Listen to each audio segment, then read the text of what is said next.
Hello and welcome to Zero Pucks Given, the UK Ice Hockey Podcast. I'm Ben and we are in partnership with Blades Belong on Your Feet, the charity fighting knife crime with ice skating all across the UK. And we are in partnership with the Hockey Art Co, hockey clothing for hockey people, worn by the best and hated by the rest. Listeners to Zero Pucks Given get a 10% discount on everything site-wide at hockeyartco.co.uk. Just enter the code ZP10 upon checkout to get your discount. Now then, this is episode 56. We've got a roundup of the Britton division action from this weekend, and we're also catching up with former ice hockey player and now business performance coach Will Polston. But first, let's round up those Britton results. There wasn't a great deal of other news regarding stuff in the league. Obviously, we had everything that happened last week that was covered in the last episodes with regards to the EIH Hay. Barry Archer has resigned from his post there, so we'll be looking at how the EIHA are going to go around sorting themselves out. There's been a lot of call for them to merge with Ice Hockey UK and get a lot better control over our game in this country. Hopefully, we'll be discussing that in more detail in a couple of weeks with Jamie McElroy. We'll be having a good old dig at the whole hockey world and seeing how it can be improved in Britain. But for now, let's get to this weekend's roundups, and we'll start at the High Road as the Streatham Redhawks hosted the Chelmsford Chieftains. Saturday night at the High Road then, Streatham hosted the Chieftains, and it was quite a large crowd eventually. Both sides missing players, the visitors missing 5 from their top 2 lines, and it showed across the game. The Chieftains were the stronger side in the first 10 minutes, forcing a couple of good saves from Milton, but a close-range goal from Briggs on 12:26 and a power play goal from Britton on 14:29 gave the hosts a 2-0 lead in the first. Streatham bossed the second and doubled their advantage with 2 goals from Waller, both on the power play. The first, a fantastic snipe in the top corner from the circle. The third started with a bang as Ben Painter and Grant Bartlett dropped gloves, but it had little effect on the result as Briggs and Beasley finished off the tie with 2 further power play goals on 45 flat and 58:01. A shutout for Milton, the home side absolutely ruthless on the power play, with man of the match awards for Waller and Ray. Solent Devils versus MK Thunder then. The Devils hit the ice running and raced into a 4-goal lead in the first period, with goals from Hutchinson, Sutton, Callum Perella-Fox and Alex Murray playing his 350th Devils game. The second period saw Osman grab a short-handed goal to make it 5-0. Forsyth scored to make it 6. Alex Murray added the 7th to make it 2 for him on the night. Into the third, and Osman made it 8-0 with another short-handed goal. Forsyth scored again to make it 9-0. Campbell made it 10, Peacock made it 11, and Dan Lackey finally made it 12 for the rampant Devils, who will head to Oxford on Sunday in search of a 4-point weekend.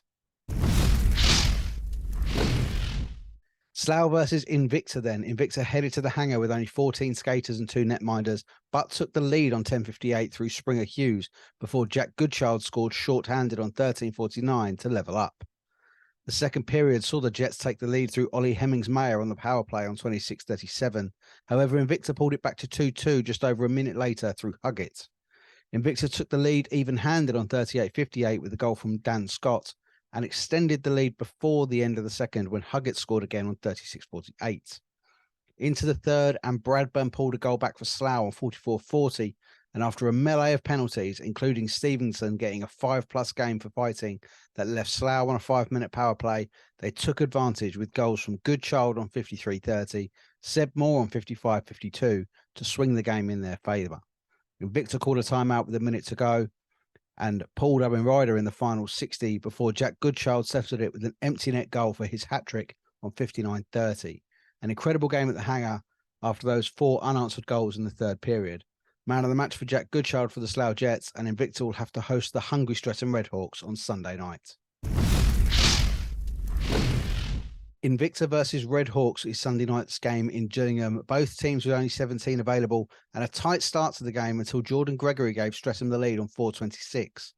Invicta had a goal washed out on the power play for a player being in the goalkeeper's crease, and the end of the first saw the Moes trailing by 1-0. Right at the start of the second period, Springer Hughes made it 1-1 on 21:21, assisted by Soren Lillis. That's Lillis's 100th point for the Dynamos there. 5 minutes later, on 26:25, Streatham retook the lead through Luke Brittle, and the second ended 2-1. And despite a few penalties in the third and Ingoldsby heading off injured for the Redhawks, as well as some more empty net play from Invicta, they couldn't get back in the game to force overtime, and the Redhawks have themselves a 4-point weekend. Invicta Dynamos, however, draw a second blank in a row. After the game, Dynamos head coach Carl Lennon gave his thoughts. We went into this weekend off the back of two poor performances the week prior, and of course we're playing against two very difficult teams in Slough and Streatham, knowing that they would provide us with a big challenge. And added to that, we had, I think, 9 players not available across the weekend due to various reasons, injuries, illnesses and so on. So even I had to take some shifts on Saturday myself, which is not ideal. But I still felt as a team we could be competitive in both of those fixtures, and the boys were exactly that. They played hard and fast all weekend, and I couldn't have asked for anything more for any of them, really. Aside from, a couple moments of poor judgment on our part and maybe a few refereeing decisions, I thought, quite honestly, that we could have come out of both of the games with something. And I think a reflection of that is that, of course, we pulled our goalie in the final minute of both fixtures and only just took the loss. So, of course, we're disappointed not to get any points, and on a different day, maybe that would have been the case. But that's the way it is sometimes in sport. We played two very good teams, and ultimately they did just that little bit more than we did to get the result that they needed. So there are lots of positives to take from the performances, and I think the application and the intention of the players across the weekend was fantastic, and I couldn't fault one of them, quite honestly. So we live and we learn. We get better every time, and ultimately now we have to put that into practice. We'll have another solid week of that ahead of a game against Milton Keynes at home on Saturday, and looking forward to getting back on track. We need to pick up the points that we haven't in weeks previous to now. So there's an added incentive, of course, when it comes to that. So looking forward to the week, looking forward to the game, and thanks. Sunday night, Oxford versus Solent, a night of celebrations for both teams as the Oxford Stars welcome back their most capped player, Darren Elliott, to the roster, and the Solent Devils congratulate captain Alex Cole on his 400th appearance for the South Coast team. And after a few penalties in the opening period, neither team could force a power play goal. However, on 16-12, Peacock put the Solent Devils in the lead even-handed. The Stars had a power play chance towards the end of the first, but couldn't take advantage. Russell nearly doubled their lead at the start of the second on the odd man after intercepting a pass across the neutral zone, but couldn't beat Miller. The Stars did equalise on 33-44 even-handed, a goal by Matt Lauday assisted by Taylor and Elliott. The third started 1-1 and the Devils came out on the front foot and retook the lead with a goal from Ryan Sutton on 43-37 with a delayed penalty goal. 4 minutes later, the Oxford crowd got exactly what they wanted when Darren Elliott equalised to make it 2-2 on 47-33. Remainder of the third period was tight, and after Stevenson took a 2-minute penalty for Oxford on 59-38, the Stars would start overtime on the penalty kill. After turning to full strength, even strength for overtime, Oxford dinged the iron before Murray assisted Ryan Sutton to seal the win in overtime, 63-19. Another entertaining game between these two, resulting in extra minutes. The first double weekend for the Devils, and it's a 4-pointer. After the game, Devils player coach Alex Murray gave his thoughts to ZPG. Yeah, obviously really impressed with our weekend. First double header of the season for us against Milton Keynes and Oxford, and Saturday was a respectful, routine win there, 12-0 at home, and it's great to get all the guys going. Great to get Ben Mills a debut and Rory some time in goal, and Riley Panaher on regular shifts, and all the guys played really well. I think we were just talked about, letting bad habits creep in and making sure that we weren't going to allow for that. And the guys did really well, staying professional, and it was good to pick up the points there in that win. And then Sunday, Oxford, we knew it was going to be a different game because they'd made some signings and it was going to be a tougher game. And realistically, I felt we played well in the game, but needed overtime to take that win. And so ultimately, we were impressed with the 4-point weekend and really happy with those results. And it keeps us in contact with the guys at the top. And we go ahead next weekend with a really big game against Slough away, hoping that we can continue on our journey. And after the game, Carl Catling asked the questions of Simon Anderson. Evening everyone, it's finished here, Oxpens Road on Sunday night in Oxford. The Oxford City Stars 2, Solent Devils 3. Unfortunate overtime loss. Coach Simon Anderson, so close, right? Yeah, I thought we were excellent tonight. We made a few changes in the week. I thought last week was unacceptable after fitness level, and we needed to shake things up. We've lost, I don't know what it is now, nine games this time last week, and we just thought we needed to bring a couple of fresh faces in and freshen things up. And I think right off the bat, it's done the trick. We had a lot more energy in warm up, and tonight I just thought we were unlucky. Where the puck goes half inch the other side of the post, it's posting in, and we come away with 2 points tonight. But we got a point. It was a great performance, and I was really proud of the boys' efforts tonight. Thunder versus Buccaneers. The Thunder would be looking to repeat their home victory over the Buccaneers from September, and of course look to keep it tighter than the 12-0 mauling they suffered in Saturday night in Gosport.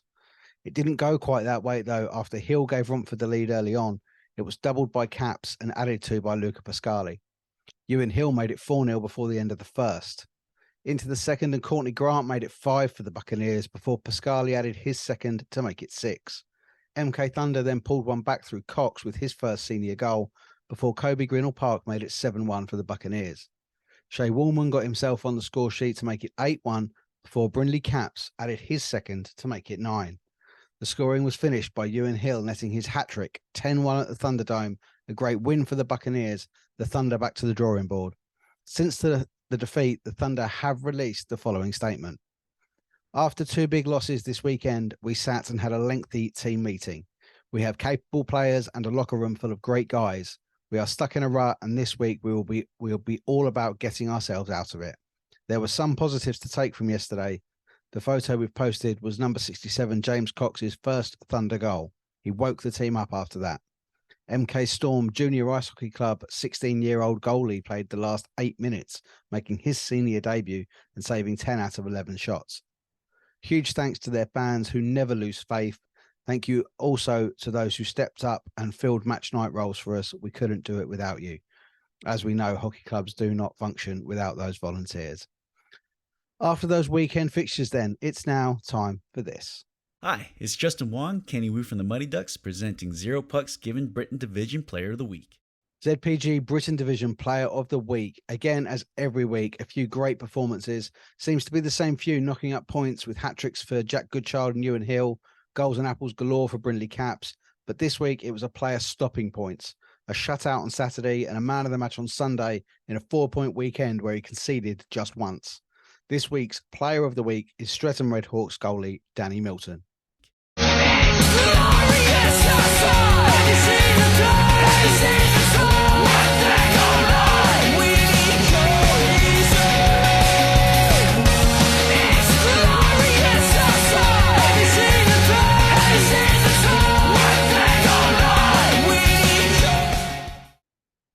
Now all that's dealt with, we can get to our guest, former Chelmsford ice hockey player, recently played in the Joshua Batch testimonial, now business performance coach, airplane pilot, amongst many other things, I'm sure.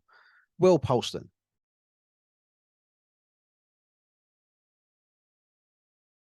A massive thank you to Will for joining me on ZPG. Was supposed to be a few weeks ago, but after my dog ended up in the vets, we had to move it. But I'm so glad that we've got it done. Fixtures for next week then. Invicta Dynamos have a huge weekend to recover from 2 blanks as they face a 2-game series with rock bottom Milton Keynes Thunder, starting in Gillingham on Saturday at 5:45 and a 6:45 face-off in MK on the Sunday.